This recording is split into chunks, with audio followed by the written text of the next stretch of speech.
Hello, my U.S. history class. This is just a quick review video that I wanted to put together in the 1970s. It's not too long. I wanted to make sure, just in case anyone wanted to do a quick little review before the big day on Tuesday, that they had the opportunity to do so without having to crack open a textbook. So all this short video is going to do is just to provide some of the major pieces that tend to show up on Regents regarding the 1970s and the policies and the presidents and so forth. So without further ado, let's get started.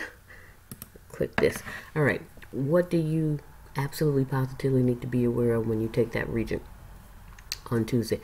First of all, Nixon.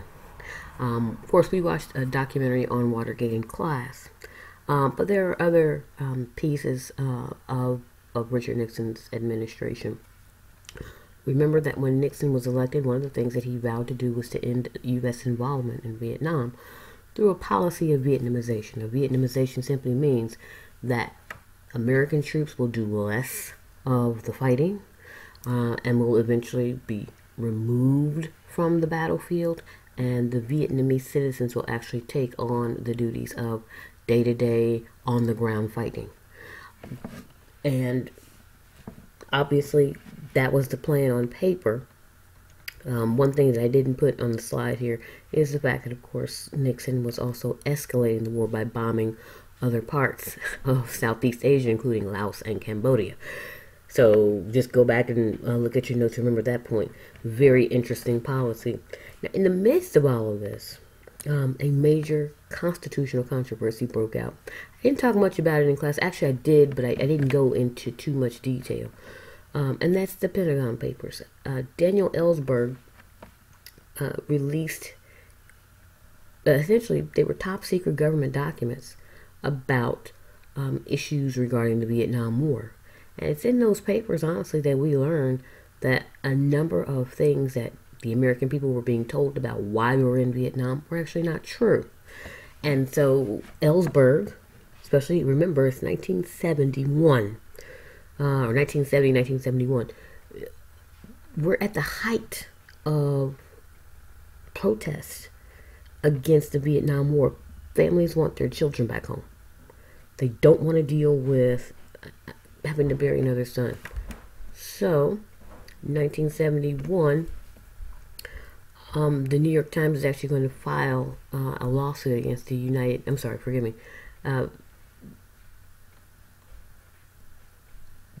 the U.S. government, particularly the Nixon administration, sues basically to stop the New York Times from publishing any more of these revelations. And the case is going to wind up in the Supreme Court, 1971, New York Times versus the United States. And basically, as you can see, the little picture I have, the Supreme Court is basically going to uphold their right to publish those papers. It is a major victory, and it's something that has really set the tone for essentially the last 45 years of media or journalistic endeavors in regards to any kind of public policy, whether it's domestic or foreign. Ellsberg was marked by Nixon. And he's still alive. I actually watched a cool interview with him. He said he had no idea how important his leak to the New York Times was, honestly, until now, which is fairly ironic. Nixon, of course, is going to take a different approach to the Cold War. It's a little different from LBJ and Truman, Kennedy, and that is the practice of détente, which literally means the relaxing of tensions. He's going to visit China. He becomes the first sitting U.S. president to visit China. But he's going to try a different approach, of course, with the Soviet Union and China in order to soften them. And on some level, it starts to work a little bit. This guy right here, you see this picture right here, that is Leonid Brezhnev. I don't know who the guy in the middle is. And of course, that's Nixon.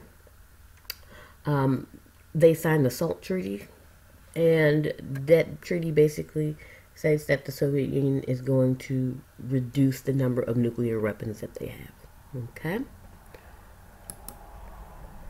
But of course, Nixon will forever be remembered for this, Watergate. Um, some sites, some news articles insist that Nixon ordered the group. I can't find anything that proves that. He ordered a group to break into the Watergate Hotel.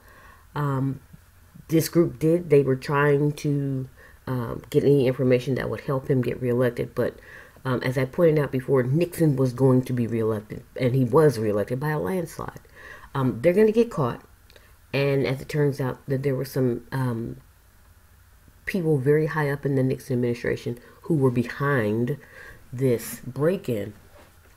Nixon probably would have survived this scandal had it not been for the cover-up. It's the cover-up that was essentially his downfall.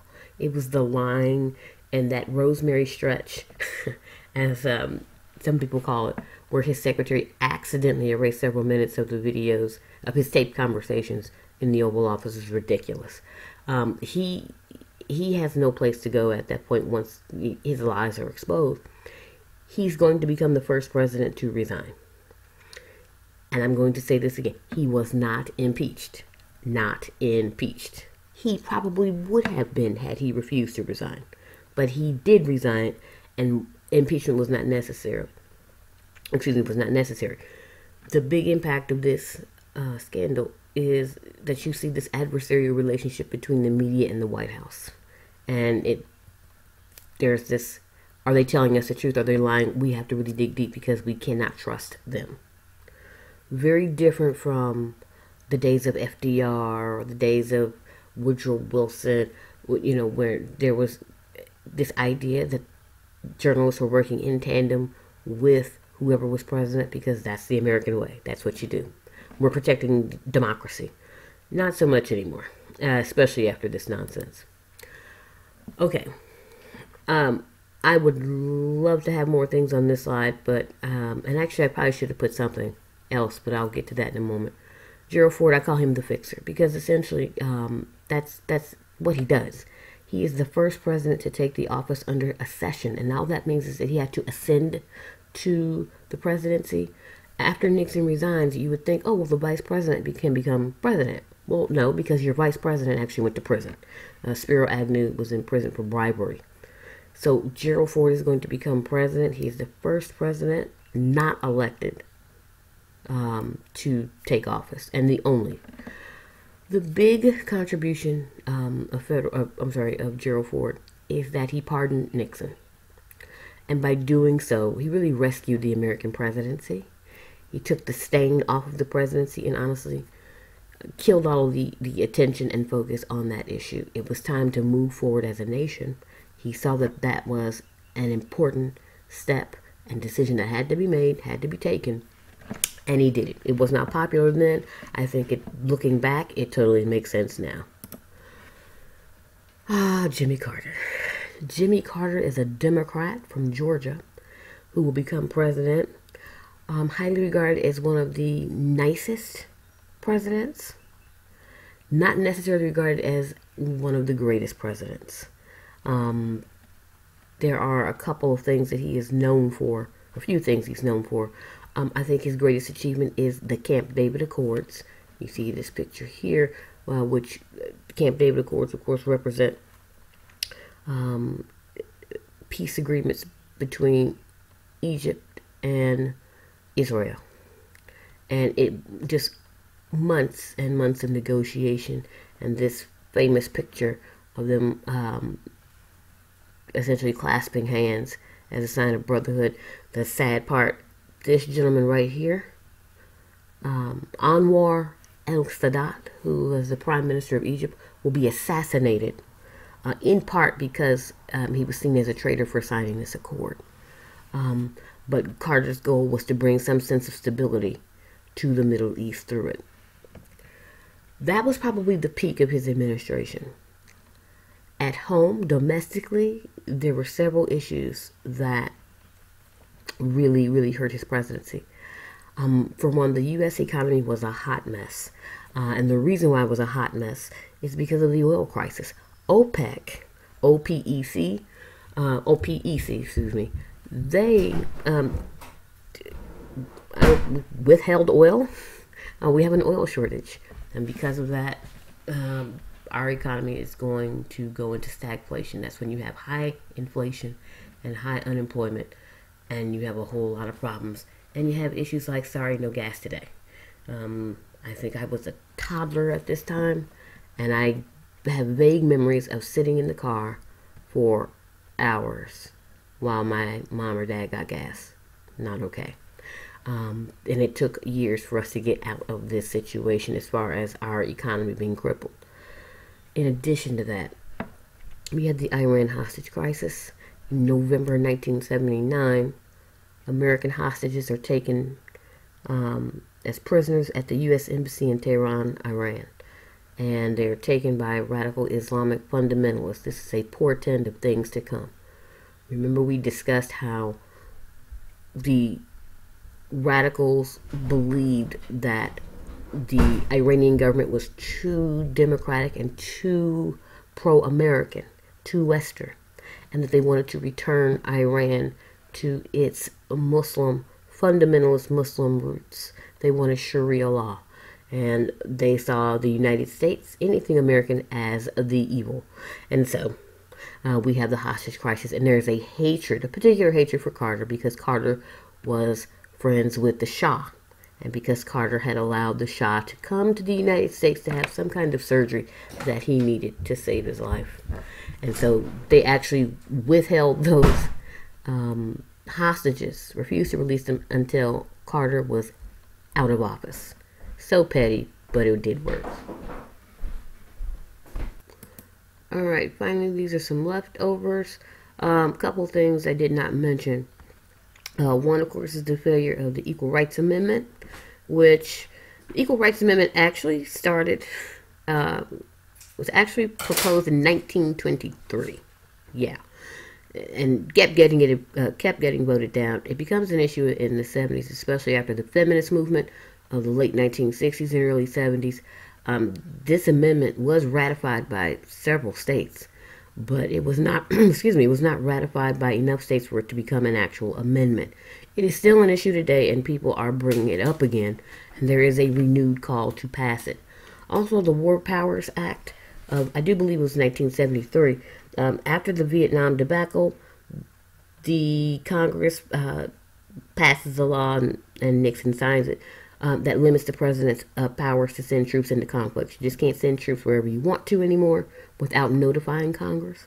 You have to do that because, again, we don't want another Vietnam. And one issue that I want you to be aware of, and you have to think like this, especially when you tackle the thematic essay. Look at how globalized the American economy has become at this point.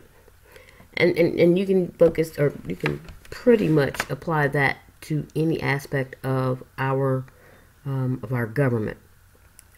You don't hear terms like neutrality anymore. It's because our economy, our policies are very much intertwined with the policies and the economies of other countries. That is globalization, and we are totally there now. But even in the 1970s, especially with the oil shortage, you see how dependent we are on other nations for certain resources. And so it's not as cut and dried as, well, we don't need your oil and we'll be neutral. We'll isolate ourselves. You can't do that anymore. Isolationism is a dinosaur that simply cannot be resurrected. All governments pretty much are intertwined. Economies are intertwined. You see it even now with Trump and the tariffs. When we issue a tariff against a country and they issue one back, your Chipotle goes up because those avocados and all those lovely spices that you love are going to become more expensive. So everything's related. Think about those things. Be able to make connections across time periods between and amongst your presidents and the policies that they passed. Keep those issues in front of you. Good luck, and I shall see you when I see you. God bless.